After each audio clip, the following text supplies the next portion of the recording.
Watu wangu, mara nyingine ni mshamba Marekani. Very early in the morning, Americans, you have to wake up early. Lazima uchape kazi Marekani. Okay, wacha tu, kuna mtu alikuwa ameuliza alikuwa anataka ni elaborate, nilikuwa nimemention cheap neighborhoods, okay? So let's talk about that. So watu wangu, when you see a place iko cheap Marekani, there is a reason, okay? So how it works ni ati, if you look at the bigger cities, let's say any city Marekani, St. Louis, Missouri, Memphis, Tennessee, Atlanta, Georgia,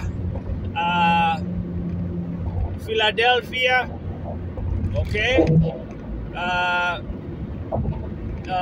Milwaukee, Wisconsin, Chicago, those big cities. Any big city unajua Marekani, okay, ama umesikia akina Dallas, Texas, akina Houston, Texas, those any big city umesikia, within that city kuna neighborhoods that are cheap, okay, and those neighborhoods are cheaper for a reason.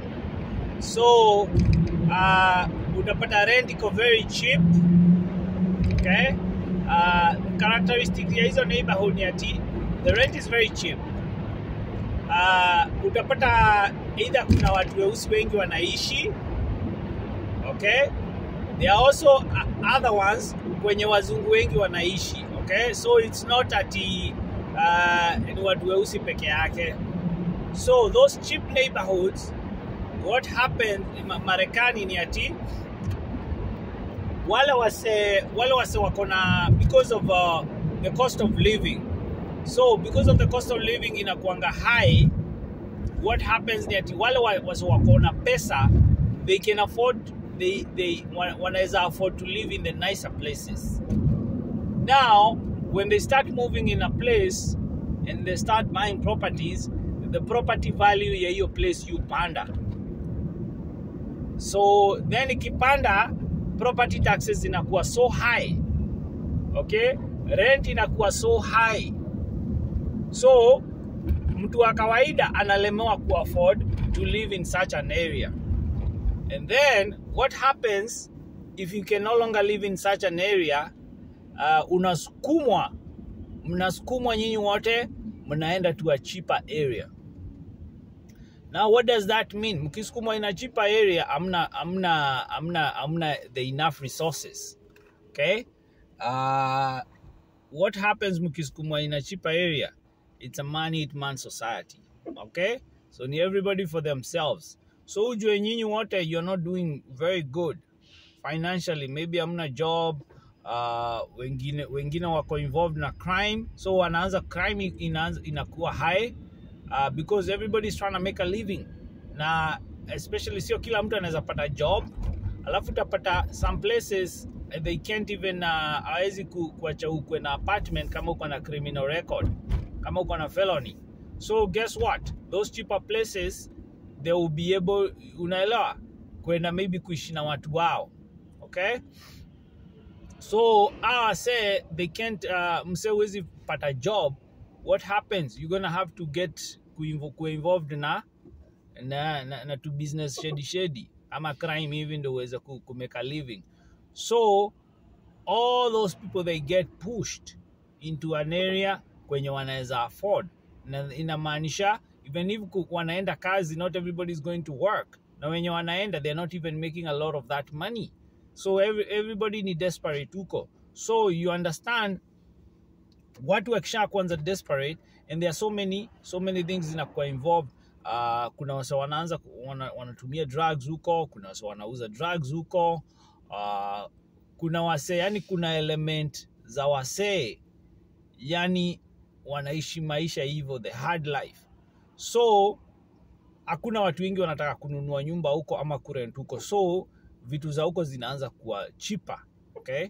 So landlords wanaanza, they can't increase the rent sababu nani atakuja kurent.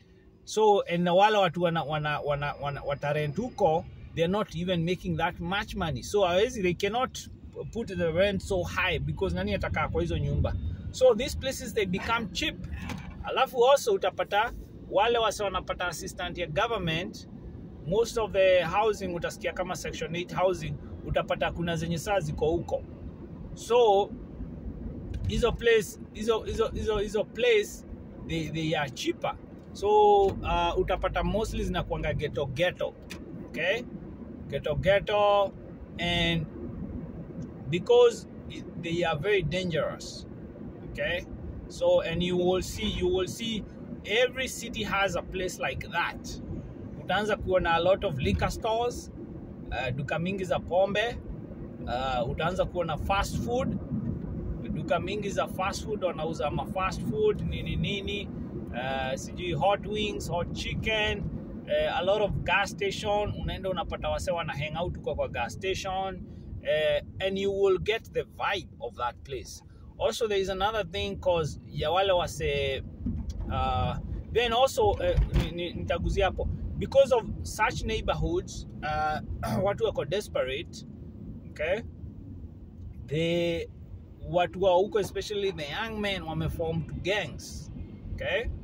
So and utasikia one block wako na shida na huko kwingine, sababu kuna mse kazini yake aliuawa on that side, okay. So wako na shida na watu wanaishi over the other side. Inaweza kuwa wase wanaishi street, so tuseme kama kuna Kimathi Street na Kenyatta Street, wase wanaishi Kenyatta Street wako na shida na wase wanaishi Kimathi Street, sababu maybe kuna kuzoea mtu ama bro ya mse aliuawa na hiyo side, so wako na beef na wase wa ile side. So na watoto wana by default wanakuwa gang members wa hiyo place umezaliwa, whether you like it or not. So and wana beef na wale wengine. So wakipatana maybe kama ni kwa gas station hivi ama somewhere else, wakipata msewa ile gang nyingine, they are likely hata kumshoot na kumuua. So unaona utapata those neighborhoods, they're very dangerous. So unaweza jipata kwa crossfire, okay.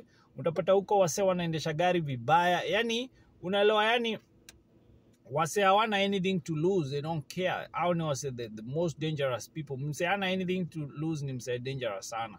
Utapata hizo neighborhood wanaishi hivyo, yani kimaisha ngumu, and the way wata make their living, utasikia wengine wanaenda wanaiba store, maybe wanaiba liquor store, maybe wanaiba gas station, wengine wana hijack magari nini tu crimes hivi tu crimes mingi, okay. Then utapata, so then ukienda huko rent is cheaper, wewe utakuwa attracted, unaona hiyo rent ni cheaper, na kuna Wakenya they have been caught up in such areas. So unaenda huko cause rent ni cheaper, you're trying to get a deal. Unajua ile mentality ya mtaani, you've gotten a deal, ka 3 bedroom unalipa kama 600 700 hapo, and you think is a deal, but it's not a deal, because there have been even Kenyans hivi wako na party hivi na waku invite mtu, ama something happen wakaanza kuargue na mse, then mse ameendea gun amewashoot. So those neighborhoods wase wako very dangerous. Wengine wamekuwa in and out of prison, wengine hawana kazi, hawataki kufanya kazi, wanataka tu kuwa na maisha ya street. So then sasa wewe ukimove in huko, unaanza unamove in huko, unanunua kagari, then unaendanga kazi. Hizo neighborhoods unapitanga during summer, wase wamekaa tu chini hivi wanaangalia, wanajua who is new. So wewe if you move in huko, na hapo unajifanya wewe ndio unafanya kazi, na wanajua ile time unatokanga na unaenda kazi, unaweza pata nyumba yako imeibiwa, then also utafanya wase wengine wakuwe envious, sababu wewe unafanya kazi and uko na kagari, unaelewa, unaonekana you are doing good. So hawa watu hiyo envy itawa fuel na watataka to do away with you. So ndio unasikianga ghetto za Marekani watu wanauana sana, ni inakuanga most jealousy na envy. Unaona your neighbor anafanya vizuri kukuliko, so the best way ni kumu-eliminate. So you're gonna run you're gonna run into wase kama hao, wase wako envious. Ukisikia haters, uta run into that. Okay, so and you wanna reduce your probability ya run into wase kama hao, because yeah, you have people wanakudepend on mtaani nini, so you wanna stay away from those cheap neighborhoods. Ukisikia place ni cheap, it's for a reason. The only place kama ni cheap ina make sense ni kwa country. Okay, there's a big difference. Ukisikia place ni cheaper in the city, be very cautious. Okay, but and it's in most cities. Ukisikia place ni cheaper when away from the city, na ni country kuna kaocha, yeah, it's because ni ocha, so it's gonna be cheaper. It's just like ni kama venye Nairobi ni expensive na huko ocha ni cheaper. So so ulikuwa umeuliza hiyo swali, yeah, those cheap neighborhoods, yeah, there is no need kwenda kuishi huko. Alafu utapata school district huko ni mbaya. Okay, mtoto wako akienda huko, na it's not wenye mnasikiza, I'm not sisemi in a bad way, but ni ukweli, unaelewa? So utapata hiyo school district, mtoto wako akienda huko school district, wale watoto wataenda asome nao, utapata watoto most of them wenye walitoka huko high school walijoiningi magangs, ama wakiwa high school washajoin magangs. Kama ni to them, unaelewa, unapata twingi tumepata watoi wakiwa young. Okay, and utapata even wale watoto wametoka huko hawana a good family structure, na mnajua a good family structure is very important, unaelewa? The good thing about like back home, hata kama mtoto ana family structure, utapata akona grandmother wake ama grandfather wake, so huo mtoto bado they still have a support system, akona walimu, akona aunties na uncles. Marekani is very different. Okay, utapata mtoto analelewa na mzazi mmoja, the family structure is not good. Uncle yake alikuwa prison, baba yake alikuwa prison, mama yake akona watoto na kama baba kama wanne, so that family structure is broken. Okay, so and you know how it's gonna end up. So mtoto akienda hiyo school district, they are likely to get influenced.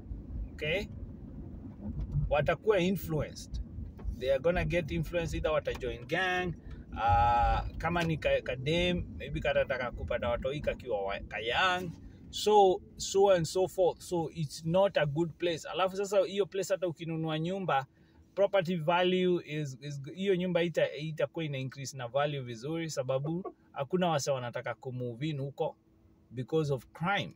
So utapata most of those neighborhoods, especially Marekani, every other day unasikia kuna mse ameshutiwa, kuna mse ameuawa, ni ziko dangerous.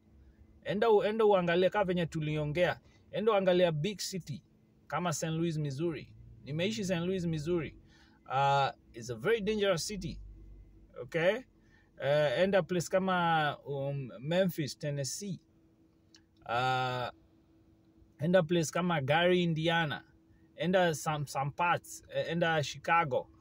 But also, just because umesikia that big city, the way Marekani inakuanga, sometimes ni kama wapi? Ni kama tuseme kuna city inaitwa Kiamaiko. Na hiyo city iko kwa border na Kimani. Okay? Alafu iko na border na Ochieng. So utapata hii Kiamaiko ni ya wase wako na pesa. Okay? Na hiyo Kimani unapata yani huko wase wamechapa na maisha. So that section kadogo kako ka neighborhood, ukitoka one neighborhood to the other one is like day and night, na ziko pamoja. Ni kama you're crossing over the street, is like day and night. Huku kuna wase wako na do, lakini huku kwingine ni wase yani kuna crime. So utapata, so hata kama umesikia nikimention those big cities kama St. Louis, Missouri ama Memphis, Tennessee, utapata there still some nice neighborhoods, because kama place ya St. Louis, they are very nice neighborhoods also. So it's not a blanket ati ukisikia mshamba alisema mazee Memphis ni kunoma. No, there are some areas that are nice. Okay, and you will know once you go to that area, you will know this is a nice place. You will see mpaka when your buildings are structured, the people who are there during the day, utawaona wako na manguo za ofisi. You will tell. Okay, even though some cities you might not be able to tell at your place is high in crime because it looks so beautiful, but inakutrick in the eye. But Kenya nitasema, you will know these neighborhoods. Once ukilanduko Marekani, you will know. If you are interested in finding information, you will know ni wapi, where to stay away from, where you don't have business going there. Okay? So hizo neighborhoods, nobody, property huko watu wataki kununua, so property value itakuwa low. So ukibuy nyumba huko unajidanganya. Then even maneuvering, okay, kawe ni msawa kutoka job mchana ama usiku is not safe for you. Okay? Unaweza ibiwa. Kama uko na gari poa, unaweza pata wame break in, wamechukua Kenya wanataka kuchukua because ni watu wako desperate. So ukisikia place ni cheap, it's for a reason. Okay? So be very careful. Hapa unasema unataka kusave Marekani, unataka kwenda kuishi ghetto za Marekani. Yeah, utasikiza kuna mtu amekwambia ameishi ghetto vizuri. Good luck to you. Then the other thing, those neighborhoods, sababu nimekuwa mingi, there is a vibe. Okay? There is a vibe. Ukipita hivyo, you will feel there is a vibe. Why is there a vibe? Kuna vibe mbaya. Because hizo street wase wengi wameuawa huko. Okay? So kuna hiyo energy feel, you will feel there's something and you want to get out of that place. Kama una biashara unataka kutoka huko sababu there's that vibe, wamespill blood huko kwa street, wameua wase. So una feel there's that vibe and I don't know what it is. Unaelewa? So you will feel, ukipita hapo utaanza kuona dilapidated buildings, unaona malika stores mingi, unaona madogizi na cross barabara, unaona wase, you will tell with the vibe. But be very careful ukiselect such neighborhoods, unaweza jipata umepay na maisha yako. Okay? Alafu watu huko, the way they're gonna solve conflicts ni kutumia bunduki. So unaweza kuwa huko, you're just living your life, then umebishania mtu parking spot, then ameenda amechukua bunduki amekushoot. Unaweza kuwa uko na ka birthday party na kuna mse huku invite, ana feel some type of way, okay, anakuja anashoot your birthday party. So yeah, those cheap neighborhoods, just be very careful. Select neighborhood. Ukisikia cheap is expensive is for a reason. Okay, select. There are so many neighborhoods. They are not they are cost friendly. Okay, but they are not cheap. Okay, they are not cheap ile that cheap. Okay, so there are some if that's what you want. If you want a cheaper place, there are some states which are cheaper, na ziko na cities zenye ziko poa, and they are not cheap because they are crime and all that. They are cheap because of the location. Not a lot of people want to move there. Is not a lot going on, so itakuwa more cheaper. So then also kuna two cities utapata huko in between huko Marekani. They are not that big name, but yeah, their living is their cost of living is not so high. So hata cost of housing haitakuwa so high. Okay, so because they are expensive states and they are cheaper states, so make sure you really just be very careful. Usiende kuishi ghetto ya Marekani and you find yourself asubuhi unaamka unapata kagari kako kazuri kameekelewa mawe, wameiba rims. Unapata wame break in apartment yako, hauna TV, mlango wako imevunjwa, tule tu pesa ulikuwa umeweka tu kutumia side chick mtaani tumeenda. Unapata wamekula mpaka pizza ulikuwa umeweka kwa freezer. Okay, mnapatana mzee kwa parking spot, anaanza kukutishia na kuthreaten, mwingine anasema mnapitana na mwingine akona girlfriend, anasema why unaangalia girlfriend yangu kwa nini, then mnaanza argument. So many maze, you don't want to deal with that, okay? So maybe unaamka unapata gari yako ishaenda imeibiwa, ama unapata una plates, wameiba plates wameka kwa gari ingine. Maze, wewe usijifanyie hivyo. So wadi wangu, kama una maswali niuliza hapo kwa comment, tutaongea watu wangu.